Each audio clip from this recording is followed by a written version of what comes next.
नमस्कार दोस्तों, आज मैं आपको एक ऐसी कथा सुनाने जा रहा हूं जो हमें सिखाती है कि दुख जीवन का अंत नहीं बल्कि आत्मशक्ति की शुरुआत होता है।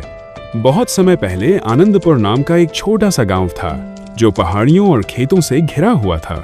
उसी गांव में रहती थी कमला, एक सरल, संस्कारी और मेहनती स्त्री।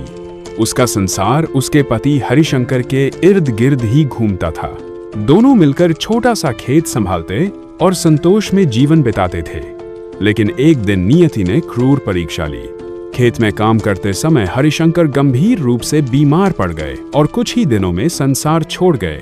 कमला का जीवन जैसे उसी क्षण रुक गया। पति के जाने के बाद गांव वालों का व्यवहार बदलने लगा। जो लोग पहले आदर देते थे वही अब उसे तिरस्कार की दृष्टि से देखने लगे। कुछ उसे दुर्भाग्य मानने लगे तो कुछ उसकी विवशता का लाभ उठाने की सोचने लगे।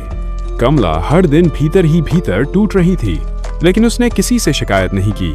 वह केवल मंदिर जाकर माँ दुर्गा के सामने चुपचाप बैठ जाती और मन ही मन कहती, माँ, अगर ये सब मेरी परीक्षा है तो मुझे सहने की शक्ति भी देना।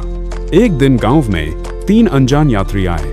साधारण वस्त्र, शांत चेहरे और गहरी आंखें। उन्होंने गांव के पुराने मंदिर में विश्राम किया।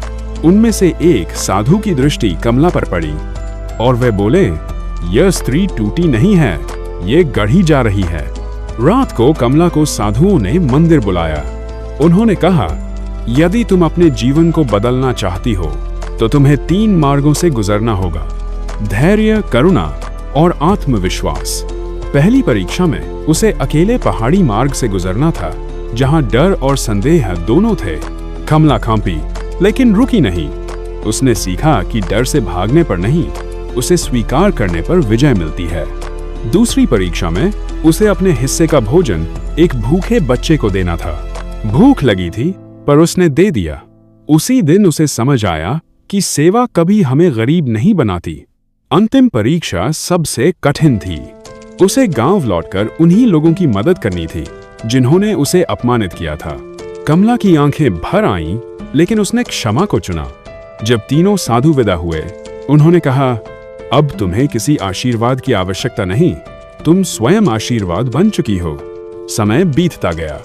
कमला ने स्त्रियों को काम सिखाया, दुखियों का सहारा बनी और बच्चों को शिक्षा दी। आज वही गांव जो कभी उसे तिरस्कार देता था, उसे माता कमला कहकर सम्मान देता है। दोस्तों, ये कहानी हमें बताती है कि नारी कमजोर नहीं होती, उसे बस स्वयं को पहचानने की आवश्यकता होती है। अगर कहानी अच्छी लगी हो तो वीडियो को लाइक करें और कमेंट में लिखें, जय माता दी।